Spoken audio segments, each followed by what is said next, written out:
예, 감사합니다. 예, 이런 뜻깊은 자리에서 발표를 할 수 있게 해주신 항공무협회 김명주 회장님 비롯한 여러분들께 감사를 드립니다. 예, 제가 오늘 여러분들과 같이 한 30분 정도 이제 고민해볼 주제들은 뭐 여기 나와 있습니다만은 북미 협상과 신한반도 체제 구상에 따른 남북 경협의 향방이라는 주제입니다. 2차 북미 정상회담이 뭐 모두의 예상을 달리 뭐 일단 어쨌든 합의문은 없이 끝났습니다. 거기에 따라서 이제 앞으로의 그 정세가 어떻게 전개될 것인지 되게 좀 불투명해진 부분들입니다. 하지만 결국 이제 남북 관계, 뭐 한반도 정세 다 그렇습니다만은 이제 구체적인 상황에 일희일비하다가는 결국 아무것도 안 됐던 부분들입니다. 남북 관계는 물론 큰 흐름들은 있습니다만은 언제나 어떻게 보면은 이제 예상치 못했던 또 다른 상황들이 변수하면서 됐던 부분들이고, 아까 뭐 회장님 그리고 박 의원님 말씀도 있었습니다만은 이제 긴 흐름에서 보면은 결국은 하나의 잡힌 것들이라고 이제 봐야 되겠죠. 그 속에서 우리가 어떻게 준비해 나갈 것인가. 물론 이제 미시적으로 상황들을 짚어보는 부분들은 필요를 합니다. 크게 봐서 한 4가지 정도의 뭐 주제를 가지고 말씀을 드리겠습니다. 2차 북미 정상회담이 어떻게 될 것이 평가를 하고 앞으로 협상을 전망을 해보는 부분들이고요. 그리고 이제 남북 경협에 있어서 현 국면에서 제일 중요한 변수는 역시 대북 제재인 것 같습니다. 그리고 나서 이제 우리 정부가 이제 문재인 대통령이 이제 3.1절을 통해서 밝힌 신한반도 체제 구상과 남북 경협이 앞으로 어떻게 될 것인지 뭐 그런 것들을 같이 생각해보는 순서로 하겠습니다. 일단은 회담 부분들을 이제 간단히 짚어볼 필요가 있습니다. 뭐 결국 이제 회담이 결렬된 이제 원인들이 있습니다. 큰 원인, 작은 원인 같은 것들이죠. 어쨌든 이제 양국이 현격한 인식 차이를 이제 보입니다. 그러니까 회담이 결렬된 원인 자체에 대해서도 그러니까 북쪽이 이야기하는 거하고 미국 쪽이 이야기하는 것이 좀 달랐다는 부분들이고, 어쨌든 뭐 크게 봐서는 이제 북쪽은 단계적, 동시적 비핵화를 하자는 것이고, 미국 쪽은 일괄 타결 혹은 뭐 빅딜, 뭐 그걸 하자는 것들이었습니다. 이런 부분에서 이제 조금 기술적으로 나오면 그런 겁니다. 자, 영변을 이제 폐기를 하겠다라고 했는데, 그러면 그 영변을 폐기하는 대가로 북쪽은 이제 유엔이 5개 제재 중에 민생 분야의 해제를 요구를 합니다. 우리는 이제 영변이 이 정도의 가치가 있다라고 북쪽은 판단한 것이고, 미국은 거기에 대해서는 뭐 그 정도 영변이 뭐 중요하지 않다는 건 아니지만 그 정도 가치까지는 아니다. 그리고 이제 북쪽이 주장을 하는 5개의 해제를 하려 그러면은 영변 플러스 알파가 필요하다는 부분들입니다. 그러니까 나중에 이제 앞으로 협상이 이제 재개되는 국면에서는 이 알파가 과연 뭐냐, 이거를 가지고 몇 사람이 이야기한 바가 있는데, 어쨌든 뭐 가장 넓게 본 경우는 이제 볼턴 같은 경우들이죠. 거기다가 이제 폼페이오 같은 경우는 몇 개를 조금 던진 형태가 되고, 그러면서 사후적으로 조금 정리가 덜 됩니다만 어쨌든 뭐 새로운 시설, 그리고 이제 뭐 핵탄두 목록 작성 신고, 그리고 이제 가장 이제 거의 끝까지 간다고 할 수 있는 생학 무기, 뭐 그런 부분들까지 이야기를 했는데, 앞으로 이제 이게 어떻게 될 것인지라는 부분들입니다. 그러니까 회담의 결렬은 아무도 예상을 못했습니다. 근데 대통령이 이제 트럼프 대통령이 했던 이야기죠. 서명할 수도 있었다. 그리고 이제 사실 28일 날 이전에 27일 날에도 이제 조금씩 보도가 일부에서 나왔던 낮은 수준의 합의에 대한 이야기들이었습니다만은, 트럼프는 결국 이제 스몰 딜보다는 노 딜을 택했습니다. 돌이켜보면 이제 비건이라는 사람이 이제 전면에 등장을 하면서 북한을 들어가서 협상을 하고, 그리고 스탠퍼드 연설에서 단계적인 비핵화를 하겠다라고 하면서 결국 미국이 단계적 비핵화를 수용하는 것처럼 보입니다만은, 이후에는 이제 볼턴이라는 사람이 전면에 나서면서 일괄 타격을 주장했는데, 뭐 개개인이 그런 역할에 초점을 마시는 분들도 계십니다만은, 결국 크게 봐서는 결국 트럼프 본인의 생각이 바뀌어도 꽤 많이 바뀐 것 듯한 인상들입니다. 그럼 왜 바뀌었느냐? 결국 미국 국내 정치적인 요인들이고, 어쨌든 트럼프 본인이 이제 수세에 몰리게 되면서 생독의 폭이 좀 좁아졌던 부분들이고, 인상적인 것이 어쨌든 이번이 노딜에 대해서는 민주당뿐만 아니라 공화당 내부에서도 이른바 초당적으로 이 노딜을 지지한다는 부분들이 되게 좀 우리가 눈여겨봐야 될 부분들로 보입니다. 그에 반해서 이제 북한은 그렇게 봤습니다. 예상치 못했던 것 같습니다. 그러면서 이제 노동신문이 이제 3월 8일자로 회담이 뜻밖에도 합의문 없이 끝난대라는 뜻밖이라는 표현을 보입니다. 그리고 실제로 이제 김정은 위원장이 이제 중국을 60시간을 열차를 타고 쫙 가는 그 과정들, 그리고 그 전날에도 기자회견을 하면서도 김정은 위원장은 아마 자신감이 있었던 것으로 보입니다. 그럼 도대체 그 자신감은 무엇에서 왔을까? 그러니까 예를 들어서 혹시 이제 6.12 센토사 합의, 싱가포르에서 할 때는 어쨌든 전반적으로 회담에 대해서 물론 해석의 여지는 있습니다만은 그러니까 북한의 그런 요구를 거의 미국이 수용한 같은 그런 것이었고 그런 자신감들을 계속 가지고 간 것이 아니었을까라고 봅니다. 하지만 결과적으로 놓고 보면 김정은 위원장의 생각이 완전히 빗나갔던 부분들입니다. 뭐 달리 본다 그러면은 전 세계를 지배하는 미국이라는 슈퍼파워의 존재를 처음으로 피부로 느낀 부분들이고 어떻게 보면 이제 그 국제 무대에서 외교적으로 이제 등장을 한 이런 시점에서 어떤 깊은 좌절을 좀 느꼈을 것 부분들입니다. 그 다음에 또 하나 이제 저희들하고도 이제 직접 연관이 됩니다만 북한이 이제 제재 문제를 들고 나왔습니다.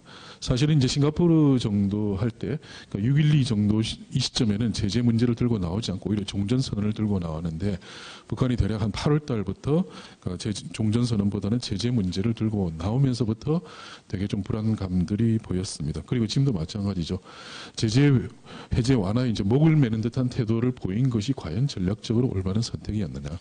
왜냐하면 기본적으로 그렇게 되죠. 북한이 제재를 요구하면 할수록 결국 미국은 제재가 먹히고 있구나. 그래서 더더욱이 우리가 레버리지를 더욱더 가지게 되겠구나라고 하면서 결국 제재는 더욱더 양보를 안 하게 되고 결국 북한을 압박을 하면 되겠구나라는 생각으로 가게 되는 부분들이고 지금 국면에 이제 이게 아주 핵심적인 요인들로 됩니다만 이 부분에 대한 이제 반성을 하게 됩니다. 포스트 하노이 부분들입니다. 하노이 회담이 끝나고 나서 이제 어떤 부분들이냐, 뭐 여러 가지가 있습니다만은 제일 눈여겨봐야 될 것이 바로 비건이라는 사람입니다. 비건이라는 사람이 이제 등장을 해서 특히 이제 북한과 협상을 하고 나서 스탠퍼드 대학에서 동시적인 병행적 이행 준비가 됐다. 즉 북한이 이토록 요구를 했던 단계적 비핵화를 수용하는 듯한 분위기로 갔고 물론 약간 뭐 이견이 있었습니다만은 이제 그런 것들로 갔던 것으로 보입니다. 하지만 이제 트럼프가 이제 서명했으면 안 됐다라는 부분들이 그다음 볼턴을 이야기해야 되고 그다음에 비건이 결국은 대략 한 3월 11일 시점이죠. 그러니까 1개월 반 만에 비건이 사실상 말을 바꿉니다. 바꾸게 되면서 단계적 비핵화 이야기는 안 하고 우리는 결국은 빅딜로 간다. 그리고 그 부분에 대해서 이 부분입니다. 점진적인 비핵화를 하지 않을 것이다.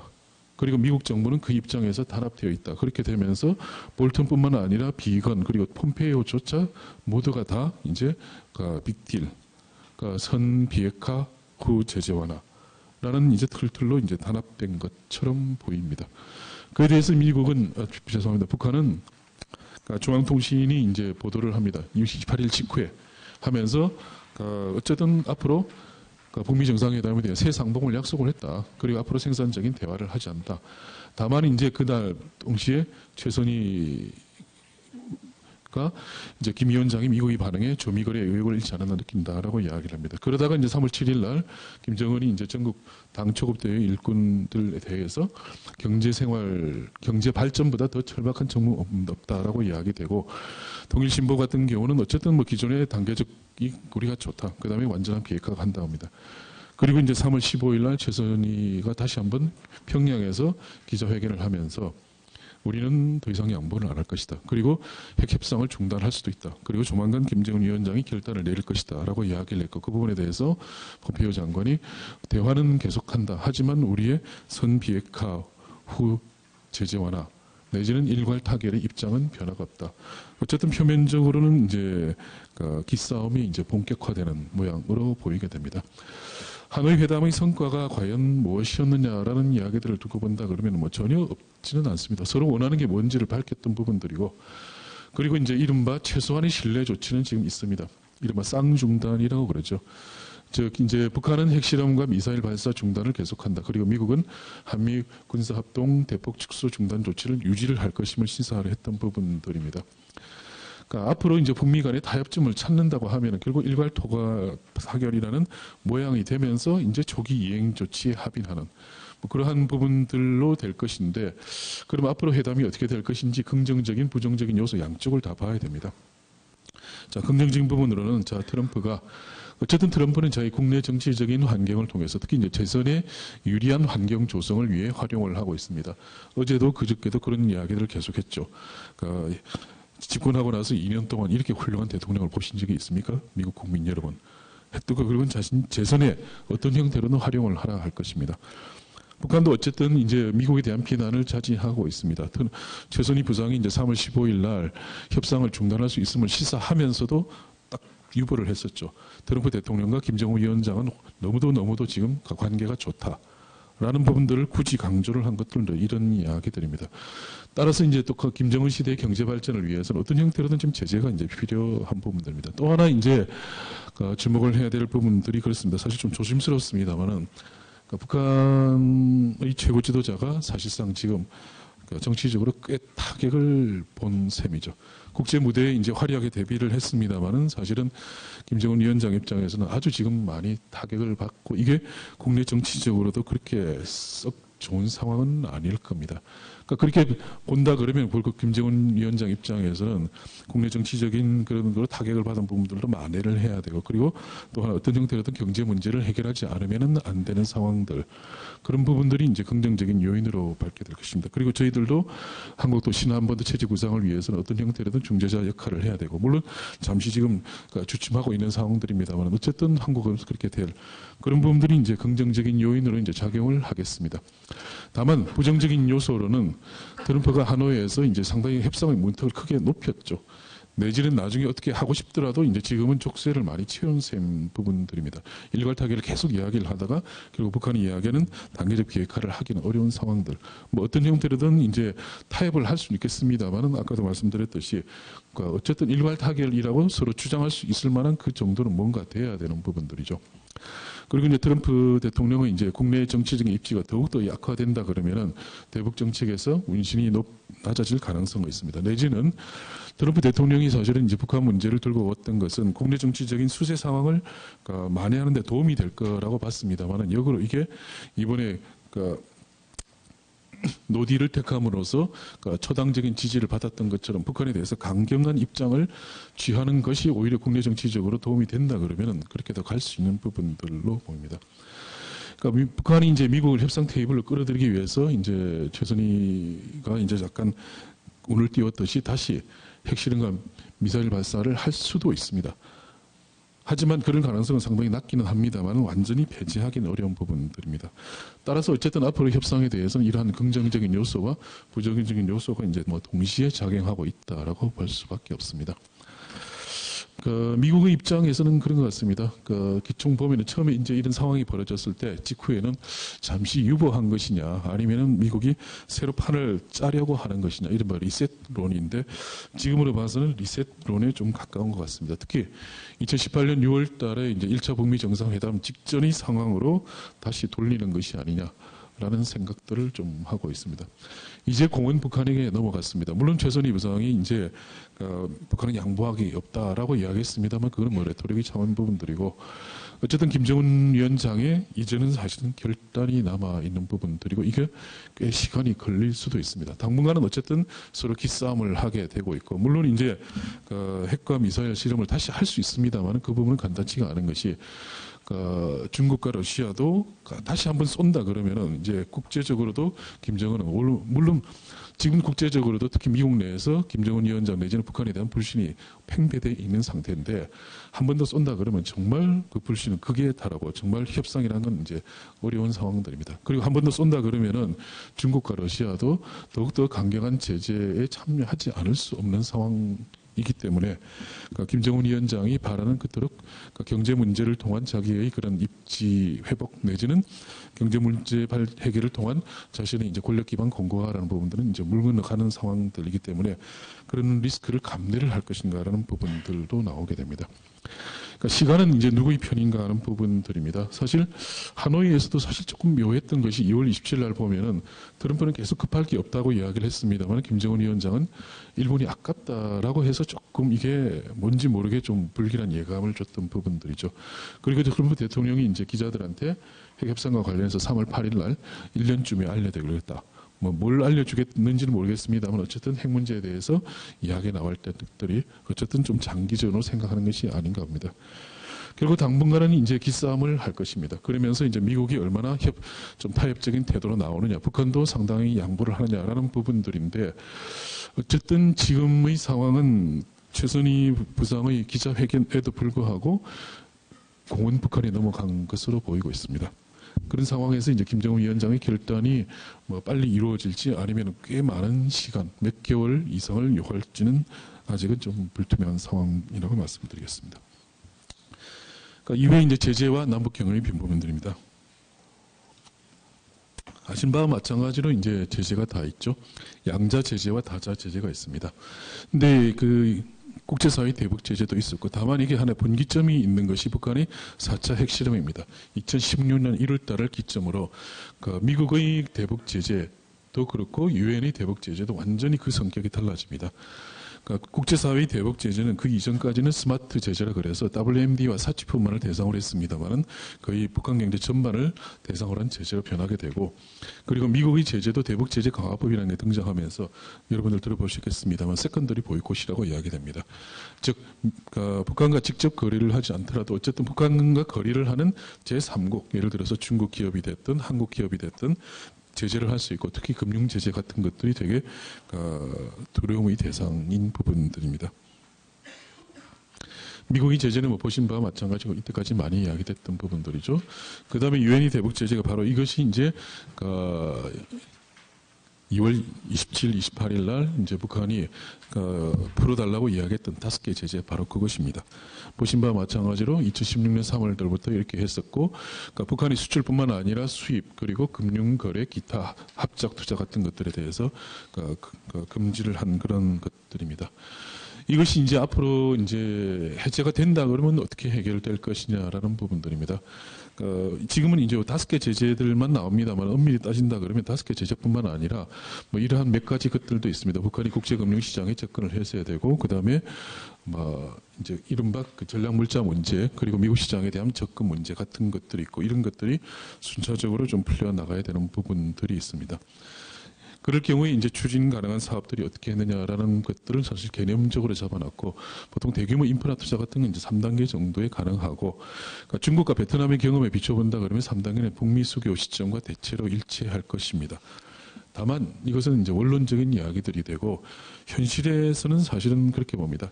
1단계가 완료된다는 것은 결국 북한의 핵 문제가 상당 정도 풀려나간다는 것이 되고, 그러면 북한 핵 문제가 풀려나가면은 특히 전략물자 문제라든지 북한의 개혁개방 문제도 같이 맞물릴 수가 있기 때문에 1단계가 거의 끝나는 시점들과 되면은 오히려 2, 3단계 정도는 빨라질 수도 있습니다. 그러니까 베트남 경우보다도 오히려 더 빨리 진행될 수 있는 것이 이제 북한의 그런 특성들이죠. 물론 이제 이거는 풀린다는 전제 하에서 그렇습니다.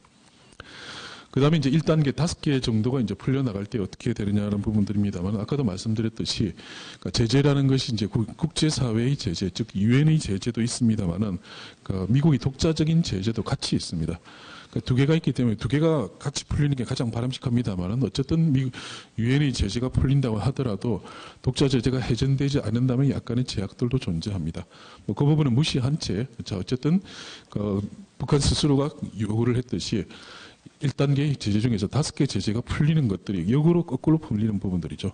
제일 나중에 했던 것들이 풀리면은 예를 들어서 뭐 이러한 물자 교육들, 특히 뭐 농산물 토상육 같은 것들이 될 것이고, 위탁가공도 전기전자가 될 것입니다. 그 다음 게 풀린다 그러면은 섬유라든지 그 다음에 합작 재개가 될 것이고, 그 다음에 풀린다 그러면 광물, 수산물, 그 다음에 금융거래, 이런 역의 순으로 이제 될 것이라는 부분들로 생각을 해볼 수가 있을 것 같습니다.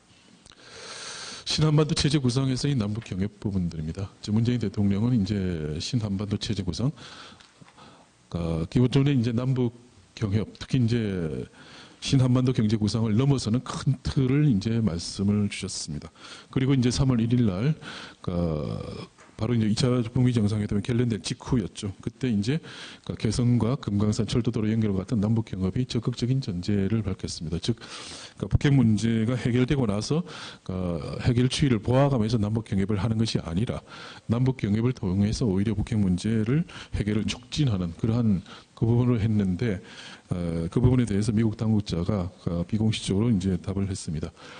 이런 부분들에 대해서 제재 면제를 검토하느냐에 대해서는 아니다라고 했던 부분으로서 이제 조금 주춤하고 있는 상황 부분들입니다. 그러니까 아까도 말씀드렸듯이 북한의 전략과 이제 맞물립니다만은 사실은 이제 그 제재 문제에 대해서 제재 해제 완화에 대해서도 종전에도 미국 입장은 매우 강경을 했습니다만은 안타깝게도 이번에 하노이 회담을 통해서 더욱 강경해졌습니다. 왜? 바로 북한 스스로 더욱이 김정은 위원장의 입을 통해서 제재 효과를 입증해 준 것과 마찬가지입니다. 물론 이것도 엄밀히 따지면 조금 다릅니다. 즉 제재를 완화해 달라라고 이야기를 한 것이 뭐 어떤 분은 해석하기를 이런 겁니다. 현재 제재가 아프니까 현재 제재가 너무 고통스럽다라는 것을 반증하는 해석이 또 있지만은 저는 그 부분보다는 오히려 미래 본격적인 경제 발전을 위해서는 결국 제재가 풀려 나가야 되는 미래의 부분들을 상정한 그런 것들이 최소한 두 개는 다릅니다만은 어쨌든 그런 상황들로 볼 수 있습니다. 자, 어쨌든 제재 효과를 입증해주고 더욱이 이제 시간은 누구의 편인가? 이전에 사실은 하노이 회담이 열리기 전에는 시간은 북한의 편인가, 미국의 편인가를 가지고 사실 의견이 좀 맞섰습니다만은 지금 국면은 시간은 미국의 편 쪽으로 흘러가게 된 부분들입니다. 그러니까 어떻게 보면 북한 입장에서는 전략의 선택을 하기가 더욱더 좀 힘들어진 부분들입니다. 그렇기 때문에 이제 북한이 결단을 내린다고 하면은, 김정은 위원장이 결단을 내린다고 하면은 뭐 언론에서도 종종 나왔죠. 어쨌든 판은 더 커진 부분들입니다. 어쨌든 좀 더 이제 크게 진전될 여지들 같은 것들은 양쪽으로 다 열려 있는 상황들이라고 말씀드릴 수 있습니다. 한국 정부가 이제 미국의 반대, 특히 이제 세컨더리 보이콧입니다. 자, 예를 들어서 유엔 제재 그 부분들이 있다 하더라도 어쨌든 세컨더리 보이콧이 있고, 한국이 이제 개성이라든지 금강산 철도 도로들을 추진하는 것이 불가능하지는 않습니다만은 정치적으로도 경제적으로도 부담스러운 것은 부인하기 어렵습니다. 현재 여건상에서 솔직히 어쨌든 당분간 남북 경협이 단기간 내에 재개될 가능성은 높지 않습니다. 다만 아까도 말씀드렸듯이 한반도 정세라고 남북한이라는 것이 일희일비하기는 되게 좀 어려운 속성들을 가지고 있습니다. 뭐 돌이켜보면 그렇습니다. 2017년 정도만 하더라도 되게 암울한 시절이었고 2018년 1월 달부터 상황이 이렇게 급속히 호전되리라는 것은 솔직히 저희 전문가들도 전혀 예상을 못했던 부분들입니다. 그런 것이 이제 남북관계의 속성이라는 걸 말씀을 드리겠습니다.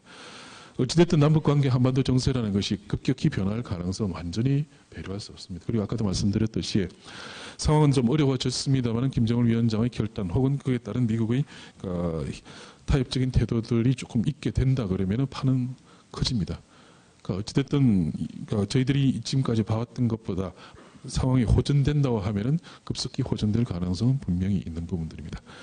그리고 또 당장은 아니라고 해도 상황에 따라서는 문재인 정부의 의지가 중요한 변수로 작용할 수 있는 부분들이다. 북핵 변수라는 부분들이 중요합니다만 문재인 정권 입장에서 지금 2년 차 되고 예를 들어서 올해를 넘긴다 그러면은 문재인 정부 입장에서는 사실은 남북 관계에서 할 수 있는 것들이 지금도 별로 없습니다만 내년이 되면 더욱더 어려워지는 부분들 또한 중요한 요인으로 작용할 수 있는 상황이라고 봅니다.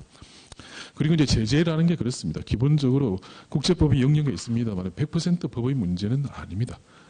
상당 정도 보면 예를 들어서 과거에 지금 개성단 하신 우리 이창훈 회장님도 계십니다만은 개성단을 하던 2000년대 중후반에도 사실은 제재가 있었습니다. 특히 저희들이 그때 기억이 나는 게 전략물자 문제가 꽤 많이 문제가 됐습니다만은 한국 정부의 의지와 그리고 미국에 대한 그런 것들로 전략물자 문제를 부분적으로 풀어나갔던 것들이 경험들이 있습니다. 어쨌든 이제 제재라는 것들에는 모호함과 해석의 여지가 분명히 존재하고 일정 정도 국제정치 여성격도 가미되어 있다는 부분들입니다. 그래서 이제 앞으로 실제로 풀려나갈 상황이 되든 아니면은 우리 정부가 풀어야 되는 과제라고 하든 출발점이 혹시 기존의 경협 사업이라 그러면 아마 출발은 금강산이 될 가능성이 큽니다. 사실 따지고 보면은 하노이 회담을 하기 전에 그리고 아마 공개는 안 됐습니다만은 트럼프 대통령이 이야기를 했죠. 서명할 수도 있었다. 서명할 수도 있었다라는 그 낮은 수준의 합의문 안에는 아마 10중 8구 금강산 관광이 포함되어 있었을 가능성이 저희들은 있었다라고 보고 있습니다. 뭐 기존 사업이 아니라 그러면 이제 또 다른 무엇이 될 부분들도 있겠습니다. 조금 이제 시점을 좀 넓혀보죠. 자, 앞으로 경협이 된다 그러면 어떻게 될 거냐라는 부분들. 자, 어쨌든 18년에 남북 간에 합의한 게 있습니다. 합의를 했대 판문점 선언에서 동해선과 경의선 철도도로를 연결하고 현대화해서 활용하기 위한 실천적인 대책을 취했습니다. 평양 공동선언에서는 개성과 금강산을 우선 정상화합니다. 그러면서 이제 서해 경제 공동특구와 동해 관광특구입니다. 동해 관광특구는 아마 10중 8구 개성 그리고 김정은 위원장 시대에 들어서 가장 역점을 두고 있는 원산 관광지대. 특히 이제 원산과 금강산을 연결하는 관광 사업이 될 것으로 보고 서해가 무엇이 될 건지는 아직은 잘 모릅니다만 어쨌든 개성 이외의 다른 지역을 공동 개발하는 문제를 협의할 수 있는 부분들까지는 이제 기존의 모색이 합의가 이루어졌고 이후에는 이제 북한이 전반적인 경제 개발에 대해서 어떻게 생각하느냐 그리고 남한이 한반도 신경제 구상에 대해서 어떻게 하느냐는 부분들입니다. 자, 일단 큰 그림을 말씀드리고 다시 작은 그림으로 오겠습니다. 이제 2010년도에 북한이 경제개발 구상이라는 것들을 한번 조선 대풍그룹이라 그래서 외자를 유치하는 그룹을 통해서 발표한 적이 있습니다. 거기에 대해서 어느 정도 이제 북한의 경제개발 구상이 나왔습니다. 물론 이거는 이제 김정일 시대이기 때문에 그리고 꽤 오래됐기 때문에 뭐 유효성이 어느 정도 떨어진 부분들도 나옵니다만은 하나 눈여겨봐야 될 것이 이제 동해안 축들입니다. 그러니까 청진이라든지 나성 같은데 중화공업을 재건하는 부분들 같은 것들도 나와 있고 뭐 IT 산업단지 같은 것들도 나와 있습니다. 그리고 북한의 경제개발 구상은 뭐 어쨌든 형태는 당분간은 22개 경제개발구, 그러니까 특히 이제 김정은 시대에 들어와서 이제 김정은 고유의 브랜드라고 이야기되는 경제개발구들이 2013년도에 나와 있고 이것이 이제 국경의 4개 지역뿐만 아니라 김정일 시대는 국토의 4귀퉁이였습니다만 이렇게 김정은 시대에 들어와서는 상당 정도 이제 내륙까지 지나오고 기회가 많아졌던 부분들입니다. 이것이 이제 한반도 신경제 프로젝트와 맞물려서 이제 같이 갈 것입니다. 그러면서 이제 아주 뭐 조금 이제 시점을 조금 뒤로 본다 그러면 한 3가지 축도를 생각할 수 있습니다. 첫 번째가 이제 전통적인 노동집약적 사업입니다. 북한이 경제 개발을 한다 그러면 당연히 노동집약적인 산업을 해야 되고, 그러니까 남한은 북한은 생산기지로 그리고 이제 노동집약적인 부분들을 가는 것이 되고, 이게 아마 지역적으로는 서해안이 될 것입니다. 그 다음에 이제 본격적인 비핵화로 간다 그러면은 동해안 부분들이 되고 중화공업이 됩니다. 남한은 구조조정의 대상이고 북한은 자본재 산업을 육성하는 부분들로서 조선자동차 철강화학이 되는 부분들입니다. 그 다음에 뭐 4차 산업혁명이 야기됩니다만 북한은 과학기술에 대해서 아주 큰 관심이 있습니다.